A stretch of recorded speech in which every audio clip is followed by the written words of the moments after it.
Brent Thomas speaks on Ordeal. I was kidnapped. PM raised at Caricom. Firearms dealer details horror of being dragged from Barbados hotel, locked in black hole. I was kidnapped. Firearms dealer Brent Thomas used those unequivocal words yesterday to describe the ordeal he suffered when he was taken by force from Barbados and brought to Trinidad in October 2022, an incident Prime Minister Kamla Persad brought to international attention last week at the Caricom Heads of Government meeting. Speaking to the Express, Thomas expressed continued disappointment that he has received no closure over the trauma he endured and praised the Prime Minister for bringing the matter back to the front burner after it remained buried under what he characterizes as a major cover-up. PM criticized Caricom's secretariat. Prime Minister Persad, in her address at the Caricom meeting in St. Kitts last Tuesday, criticized the Caricom's secretariat over what she described as an unsettling matter surrounding Thomas's kidnapping.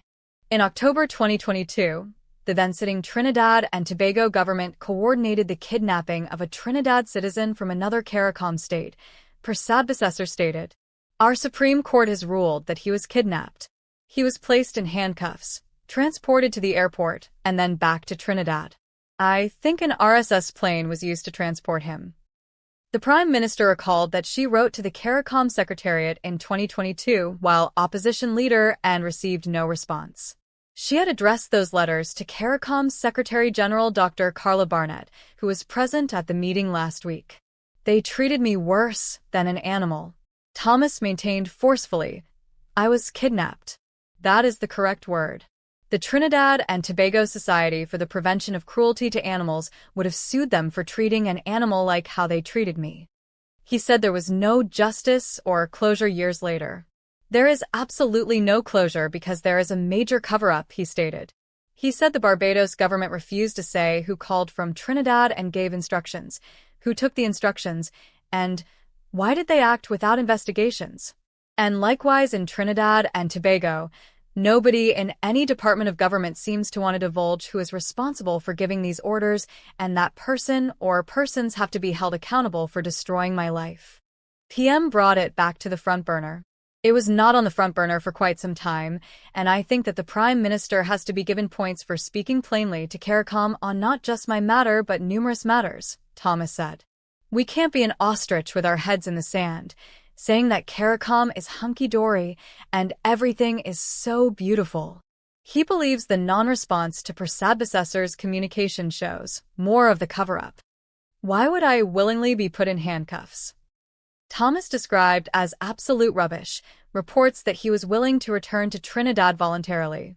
Why would I willingly be put in handcuffs, dragged through a hotel, put in a cage? That sounds willingly, he asked.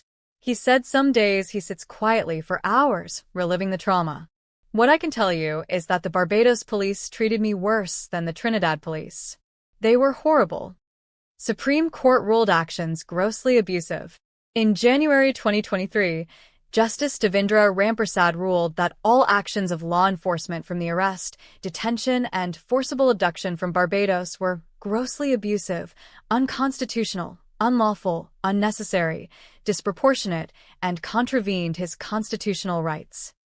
The Black Hole at Maloney Police Station. After his initial arrest in Trinidad on September 29, 2022, Thomas was taken to Maloney Police Station and placed in a holding cell that felt like a black hole. There was no source of light, natural or otherwise. The sickening stench of feces and urine permeated the holding cell. Furthermore, barring a cold slab of concrete, there was nothing upon which I could rest. I was terrified. I constantly cried out asking for some kind of light to be provided for me. However, I was wholly ignored, he stated. The Barbados hotel raid. After being released by court order on October 2, 2022, Thomas traveled to Barbados on October 3, intending to connect to Miami to see his cardiologist given his deteriorating health. But early morning of October 5, 2022, Thomas detailed what transpired in his Barbados hotel.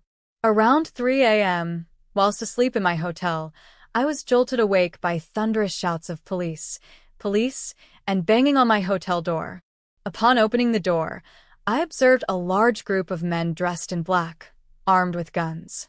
Thereafter, without being shown a warrant or being given an opportunity to make representation, I was placed in handcuffs and dragged across the hotel floor to a waiting police vehicle, put in a small cage. In a state of terror, I constantly inquired of the officers as to what was taking place, but I was not given an answer. Instead, I was put in a small cage at the back of a police van and left there until midday. The van was parked outside a police station and was exposed to the elements. At some points, I intermittently lost consciousness. My pleas for food, water, and to place a telephone call were refused.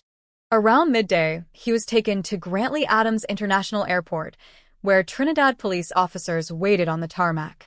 His belongings were thrown onto an extremely small plane, and he was pushed violently into the aircraft and taken back to Trinidad. 4 days in hell on earth. After being charged and granted bail of $800,000, which he had difficulty meeting, Thomas spent 4 days at the Eastern Correctional Rehabilitation Center, which he described as hell on earth.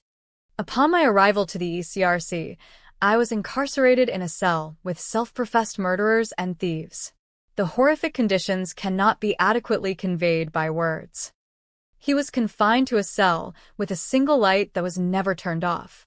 There was no toilet, there was only a hole in the ground.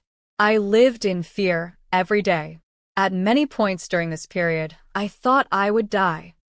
Demanding accountability.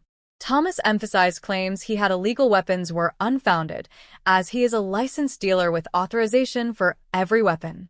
He is now calling for full accountability. Who in Trinidad gave the orders? Who in Barbados took those orders and acted without proper investigation?